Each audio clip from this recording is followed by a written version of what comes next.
Welcome to the arena. My name is Greg Sindelar, and today I'm joined by my special guest, new state senator Adam Hinojosa. How are you doing, sir? Doing great. How are you, Greg? I'm doing great. It's a beautiful day in Texas, and so you got your patriotic tie on. So so I think it's gonna be a lot of fun. Just for the interview. Just for the interview. Thank you. I feel so special. Well, I think I have a lot of questions I want to get into about how session's going and maybe some of the things you're working on. But you have a really interesting story, and you live in a very interesting part of the state that is changing a lot politically, and we've seen that over the last 8 years. A lot of change happening down there, and you've been part of that. And so I think I want to start, maybe back up a little bit and talk a little bit about your background. So maybe tell us a little bit about where you grew up, what you do, because we know you're not making a living being a state senator, and a little bit about your district, and we'll kind of go from there. Sure. Well, starting out, my district is north of Corpus Christi, starting in B County, San Patricio County, parts of Nueces and Corpus Christi, where I live, all the way down to the border in Brownsville, where I was born, and eastern third of Hidalgo County up to almost to McAllen's, a place called San Juan, Texas. And that's a big 8 county-wide District 27, a lot of coastal South Texas coast, a lot of farm and ranch operations, oil operations. You've got 2 major ports there, the Port of Corpus Christi, Port of Brownsville, SpaceX, Tesla, all that in my district, a significant part of the southern border. So we've got a lot going on in District 27. But I was, like I said, born in Brownsville, Texas, was there just a short period of time. My father was a private investigator growing up. We ended up moving out of there, and I ended up in Corpus Christi by the age of 10, where I went through the entire public school system, including Del Mar College, where I graduated from the Regional Police Academy. Yeah. Didn't pursue my career in law enforcement, though I come from a family of law enforcement and military service. I ended up going into the private sector, into small business with my family. My dad was looking for a career change, so he got into political consulting, of all things. And so that's kind of how I got my feet wet into politics. It started at a very young age, block walking and phone banking and putting up signs, and learning a lot about the issues and what really drove people to run for office, but also what issues were important to a lot of the constituents. So, we'd interview people in all running for all different political offices, from school boards up to state reps and a lot of local city council races and that kind of thing. And so, through the interview process, we learned a lot, and like I said, got our feet wet in campaigning. But so we did that with my father for a while, and then got into some retail. So we owned a retail jewelry store in Corpus Christi. Then when COVID hit, my father passed away that year, not of COVID, from a diabetic condition that he had. We started enterprising a little bit more, got into some restaurants and some real estate. But then, was just drawn back into politics, people wanting myself and my brothers to come back into, what we knew and harness the just wisdom when you thought of you my were father. out, they pulled you back in. Yeah, I thought I was out, and, it's kind of like John Wick. You can't ever get out, right? Yeah, that's right. But in this time, in a much bigger way, and Senate District 27 was redistricted in 22, ran for the first time, and as you know, barely lost. Yeah, well, tell our viewers, it was historically close. It was very close, yeah. Well, for the history of Senate District 27, it had never been held by a Republican, always in a Democrat seat since Reconstruction. And so it was Eddie Lucio Sr.'s seat, very actually conservative Democrat, but he'd been in that seat for a very long 22 time. years, I want to say, something like that, as a senator, prior to that as a state rep. So a lot of service from Senator Lucio. But it had been, held by a Democrat for many, many years. Redistricting brought that further up north to include where I live, and a little bit north of that, as I explained, to B County. Made it at least competitive. But the Orbis, for those, political junkies who know what that means, I was supposed to still lose by about 4% in the gubernatorial cycle. Yeah. So out of 180,000 votes that came out in 2022, I lost by a mere 659 votes, so less than 1/3 of 1% in a district that, was thought to be unwinnable for a Republican. So Then, with the redistricting rules and how every senator is up every 10 years after the census and the redistricting, then they draw the straws to figure out who only gets the 2-year term after that. Yep. My opponent drew the 2-year term and set up the rematch for an immediate rematch in 2024 during the presidential cycle, which numbers said I should have lost by 6%. So made it even harder the second time. Yeah, the numbers said that, but I spent a lot of time down in South Texas, and I was amazed by the amount of Trump signs that I would see down there. It felt like any actually kind of rural part of Texas. It felt very much like Trump country, right? We saw that kind of in the elections. Well, and the makeup of that is very similar to how my father believed. My father died declaring himself a Democrat. Kennedy Democrat is what he called it, but one of the most conservative men you would have ever met. Very spiritual man, brought us up in the ways of Christ. Just very conservative in his thought process and his way of life. There's a lot of people who fit that bill. Senator Luce, as you mentioned, pro-life Democrat who served for many years, school choice champion. Very pro school choice. So there's a lot of people in the Rio Grande Valley who fit that same mold of conservative Hispanic Democrat, Catholic, and a big Catholic population down there. So a very pro-life group of people. And you've seen how the left or the Democrat Party has allowed some people on the left to really pull that party further that way, and which has really, I think, alienated a lot of their own base. And it's created an opportunity for us on the conservative side, on the Republican side, to really try to attract them and tell them, hey, look, we're your party. We represent your values. Yeah. So that's what our message was, and it worked. And it's starting to, you can see that trend continuing to go that way. Yeah, my old colleague, Myra Flores, who was running down there at the same time, she didn't win her race, but she told me her opponent was running ads about how, with people that are saying, I'm voting for Trump and I'm voting for Vicente Gonzalez. And I was like, that started to tell you something about the changing demographics and really the changing tent, I would say, of the Republican Party, to your point. Yeah, absolutely. And if you look at my numbers, I still, out of the 8 counties, I won 5 out of the 8, still lost the 3 Rio Grande counties, but made some gains. And it was enough gains to get me over the top on the district-wide election. But you look at how President Trump performed. He actually won all those 3 counties that I still lost. To my good friend Myra's point, people were willing to start at the top and say, okay, things have gotten a little out of hand. Let's start with the president, but still my local candidates here are still going to go vote straight Democrat from there down.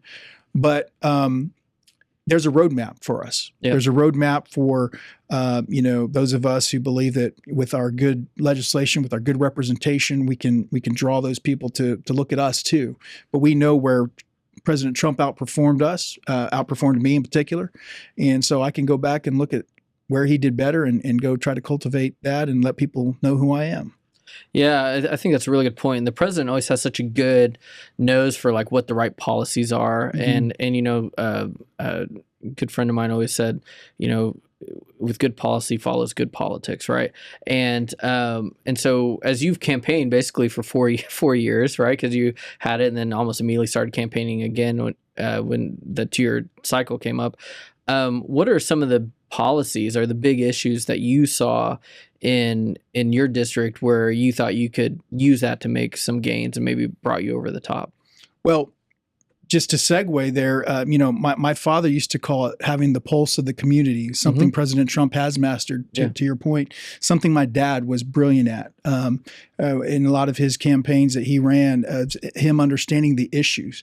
That's what I kind of harnessed from his teaching, is understanding the issues of the people. And so what I did during my election, during my campaign, was went around to the people, went to every city and introduced myself to not ask them for their endorsement or their support, to say, hey, what is your need?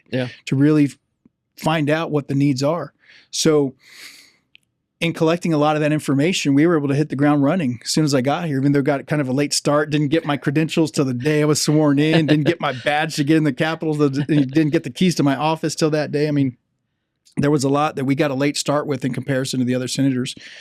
But we did 2 things ahead of time that really has helped us hit the ground running. First was, like I said, understanding the pulse of the community, understanding what the needs are. So we already had an idea of what we wanted to push for legislatively. Number two is hiring an incredible team of people. Personnel is policy, right? Personnel is policy.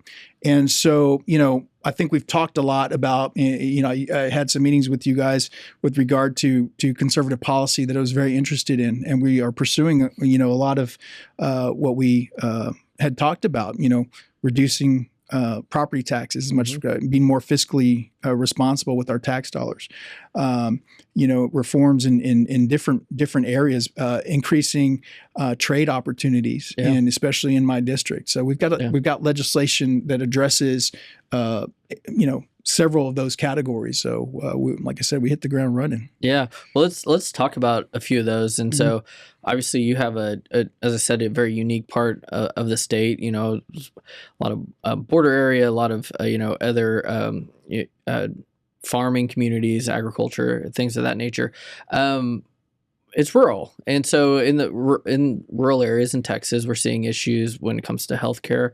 Can you talk a little bit about some of the things that you would like to see change maybe in the state to help provide better access to rural healthcare? Because as I go around the state, it doesn't really matter where in the state it is. I'm in rural communities. That's usually the number one complaint about, it's so far to a hospital, or the doctor we had in this town left. I can't, my pharmacy is an hour away, things like that. Yeah, absolutely. So we actually have a bill that tries to address some of that. What it does is, first of all, the business model of a hospital doesn't work for small communities because the population isn't sufficient to sustain that model. So that's a big problem for rural areas. We all know that. That's why we talked about during the course of the campaign, telehealth, telemedicine in ways where, people don't have urgent needs and maybe need, prescriptions refilled or that kind of a thing, checkup of, just a light checkup of sorts. There's a bottleneck. There's a huge bottleneck, especially in the Rio Grande area, but anywhere where there's rural to big cities, the big cities always have this bottleneck. Yeah. And so our veterans, just our elderly, don't have long wait periods to get the healthcare that they need. And like I said, sometimes it's not something real urgent. It's just something that, they need prescriptions filled or that kind of thing. So telehealth and telemedicine, expanding that opportunity is something we're talking about and would like to continue to champion. But we actually have a bill that would help some of these standalone operations, these standalone emergency care rooms, a standalone urgent cares. A standalone urgent care can take the care can take the place in many instances as for primary care doctors. Having an standalone emergency room in an area like South Padre, for example, if you get a shark bite in South Padre, by the time you get Halo flighted over to Brownsville or Harlingen, seconds, minutes matter. So is that common? I go to Padre once in a while. Like, hopefully it's not too common. Not too common there, but I was able to utilize that because there was a recent story about that. It's not very common. I don't want to scare people away from my district, but things like that can tend to happen, and so. One of the things that prevents more growth in rural area where, some people want a little bit more growth is access to healthcare. So we have a bill that will help these standalones be able to do something as simple as allowing their equipment to be utilized by a family practitioner in the area. Should they need should have the need for like X-ray machines or any of those kind of machines. Currently, that's available at hospitals. So if you've got a family practitioner needing to do that at a hospital, the hospital gets paid for allowing that service to be done by the family practitioner. Not the case with these standalones. So we're trying to work that helps their business model be able to sustain in rural areas. Yeah. And then the more you see that there's access to healthcare, the more you see a little bit more growth. To your point of quality of life. And also having those types of facilities, you don't have just one doctor having to be there 24/7 with no help, no rest, no ability to have a vacation. So, it creates more of a facility and a network of doctors that you can draw in to help meet that rural need. So those are a couple of ways we're working on for rural medicine. That's great. Yeah, if you have a young family or you're getting older, right? Like that's a really important thing. It's not to be too far away from Right. healthcare access. And so I think if we want to continue to strengthen and revitalize a lot of our rural communities, that's something we have to ensure we're addressing as a state. Kind of on that though, one of the other issues I hear a lot about is water, right? And you wouldn't normally maybe think, oh well, down in the valley, like you guys got to have all kinds of water down Brownsville. We're just talking about Padre, right? Now, obviously, it's salt water, so not really good for crops. But it's a really unique situation y'all have down there because you have treaties with Mexico that maybe they are not always fulfilling and sending water to Texas, and you have share a lot of issues with actually having access to water that you need to grow crops and sustain life generally in down there. And I think of all the rural communities I went to, water was brought up the most when I was down in South Texas. Could you talk a little bit about the issue and then what the legislature is doing to try to address that this session? Absolutely. So all throughout my district, water is the number one issue at the moment. In Corpus Christi, we're at a stage 3 drought, possibly going into stage 4 if we don't get a significant rainfall. And you wouldn't think it because, like you said, you're along the coast, you got all the water you need. But the Gulf of America is right there. The Gulf of America is right there. Gulf of Texas, as the governor says. Yeah. But for those who don't really know, we have to process that brackish water, if you will, and make it so it's potable water. That comes at a higher cost. That's called desalination. So you've got inland desal and groundwater, brackish groundwater, or you've got sea water desalination, which is really the future of solidifying our water needs throughout the state. And I hand it to, I really believe in Senator Perry. He's been working on this for a long time. He's got a plan for a Texas water grid, which I think is very, very important. So for far too long, we've left it to local municipalities to have to lift that very vital resource on their own. And you have so many rural, smaller cities who just cannot accomplish that on their own. So we've got a number of different projects. Well, first of all, the first thing I did when I got here is I filed a concurrent resolution. It's a SCR 13 that just passed through committee. So we'll get a floor hearing on that soon, hopefully. And that's just basically asking Congress to compel Mexico to abide by their 1944 treaty and pushing their water into the Rio Grande. In the Rio Grande Valley, it's. I hear the new Secretary of Agriculture is very up to date on what's happening there. Yes, yes. Well, and it's decimated our sugar mill down in Santa Rosa. It has hurt our citrus farming. And it's something that Mexico over the period of years has failed to do. They have water in their reservoirs they could certainly share.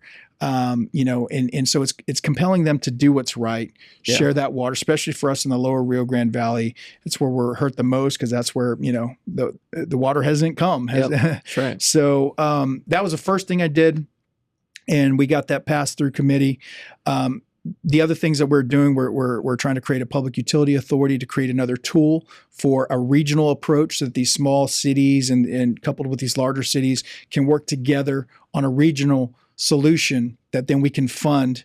And, as you know, with dollars from the state, the more people it impacts, the greater rank it has in the project list. So creating that public utility authority would enable these regions to work together in a more cohesive way and fight for those dollars.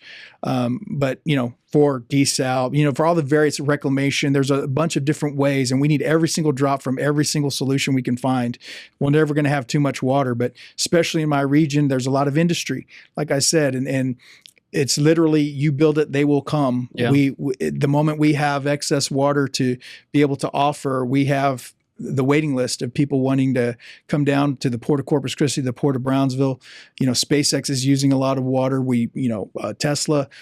So industry is a big part of that, and we are at the moment risking losing a lot more of those dollars coming to our state if we cannot resolve our water situation. So in terms of an ROI, a return of investment dollars to the state, South Texas is a great place to start because Yeah. we can make those investments for the region and see that return back to the state in a very short period of time. Yeah, I think that's a really salient point. Um, well, shifting gears just slightly, I would say if there's going to be a theme of this session, education is probably the theme, right? Y'all have already pushed out some bills out of the Senate, SB2 on the school choice side. They're hearing, as we shoot this, they're hearing it on the House side today. And obviously emergency item, but it's not just about that, right? You know, you have teacher bill of rights, you have discipline in the schools, you have funding issues, you have workforce development issues, something I know that's important down in your district. Can you kind of talk about maybe some of the education issues that are most important to you in your district, and how you think we'll solve some of those this session? Well, again, under the leadership of our chairman, Brandon Creighton, he brought forth some great bills, including SB2 for school choice, but then also the Teachers Bill of Rights. And then what was massively needed and much deserved was a teacher pay raise bill that we recently passed out of the Senate. And, you know, so all those are very, very important issues that you know, we love. We just passed through committee SB 10 to have the 10 Commandments displayed in the schools, SB 11 to allow prayer into the schools for the teachers that want to participate and the students that want to participate in that. And, you know, so important today in committee, we heard from Rafael Cruz, you know, Pastor Cruz, Senator Ted Cruz's father, who was telling us about, you know, the dangers of communism, Marxism, and how that's taught in an very early age and indoctrinated into our the kids in those communist countries, and how dangerous that is. And so, you know, having a bill, Senator Donna Campbell's bill to teach against those ideologies, communism and socialism, at a very early age in the education process is very, very important. So all that is wonderful. I have a bill to eliminate the STAR test. So that's actually I hear teachers just cheering across the state because that comes at a great cost. You know, some people were concerned about eliminating it early because of federal funding, but with the help of President Trump and eliminating the Department of Education, I think we don't have to worry about that piece of it anymore. Right. I think the timing's right to do what's right, eliminate that test and let teachers teach. So there's a lot coming up on the education side for you know, our disabled kids. You know, there's a lot there that we're really doing for education. So that's a big issue. It's going to be a big education session as well as a water session. Yeah, that's right. What about on the workforce development side? I think one of the most interesting things I've found in the state, especially acute in the more rural parts of the state, is we have these massive workforce shortages. You know, and you think about jobs that are probably safe against whatever AI and technology is going to do in the job market, right? Being a plumber, or being an electrician, being an HVAC tech, right? These are really high paying, high skilled jobs, but we have massive shortages. How do you think we address that, especially in communities like you serve? Well, and my community is ripe for that because we have a lot of incubator type programs starting at the high school levels, which I've been promoting a lot more VOTEC career paths starting at the high school level. What's wonderful about that is we have the industry all around us where a lot of our industry partners have actually taken a more active role to participate in the education process, even in the junior colleges or the technical colleges, to not only participate in the training and curriculum of those students wanting to go in those pathways, but also to offer jobs right out of college. And they're high-paying jobs. You know, you've got welders making, you know, six-figure plus. You know, depending on what you're doing. I was talking to Congressman Babin, and I think his son's like a welder, like offshore, and he's like. It's like that kid is making way more money than I am, right? Yeah. He's like in his 20s. And so that's, I think people don't know though, that's even an option. Right. No, it's definitely an option, and it's a wonderful thing, like I said, because in my district in particular, we have the jobs waiting if we can get our workforce trained. And so SpaceX, same thing. They're starting to participate more in training programs, and it's blowing up down in South Texas. So we can harness that, and we can really develop those vocational, technical career paths, and see see our kids thrive in those who want to go in those directions. It's high paying jobs and things that we need. So Yeah. it's an exciting time. It is an exciting time. And I think if we're going to keep the Texas Miracle going, right, we talked a lot about some of the infrastructure things that have to happen when it comes to water and some of the things we have to do in lifestyle when it comes to healthcare and making sure people have that access. But it all starts with a good education and good paying jobs, right? And that's right. how you kind of, build, a free and prosperous society, right? And that helps people put successful families together. All right. Well, this has all been wonderful and very important topics that we discussed. But I'm going to ask you the most important question. Okay. At least the most important question to me. And I've been down in South Texas, and I'll probably be down there sooner rather than later this year. When I'm in your district, where should I eat?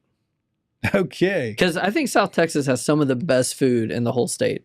Well, okay. So for food, there's two categories of food, and I got to give you by region here or by area in my district. So this is a good politician answer. You're going to hit everybody. We're going to hit everybody, and I'll tell you what, we're big on barbecue and seafood in my district. So starting at the north, you've got the Ranch House Barbecue in Beeville. Seafood wise in Port Aransas, you got to stop by Port Aransas. It's a wonderful place to get great seafood, but the Crazy Cajun, I want to give a shout out to them. Phenomenal seafood there. When you go further south to Harlingen, Kings Inn, can't forget Kings Inn over there in Clayburgh County, Kingsville area. And then going further south, Harlingen, another great barbecue joint called Smoke Barbecue. And then I'd like to give a shout out to my friends in Brownsville, the Texican, wonderful, cool, hip barbecue joint, phenomenal place to eat. So sounds like a little food tour. I need to do the next time I'm down I'll tell you what, barbecue and seafood, it's all there. And you might even have your own personal favorite, right? You have one restaurant. I know it's not in your district. Well, when you're in Corpus Christi, I have to give a shameful plug to my own restaurant, La Playa Mexican Mexican food there on the bayfront there. That's our Mexican. So when we go there, what should we order? What's your favorite dish? The fajitas. Okay. The fajitas are fabulous there. Perfect. Yeah. So you want to try those, and the margaritas. They're wonderful. they go so well together. This is natural. Yeah, that's right. I love it. Awesome. Well, Senator, thank you so much. Thank you for everything you're doing. You live a busy life. You have all these businesses. You're what, fourth generation Texan or something like that, I believe is correct. So your roots go way back in South Texas.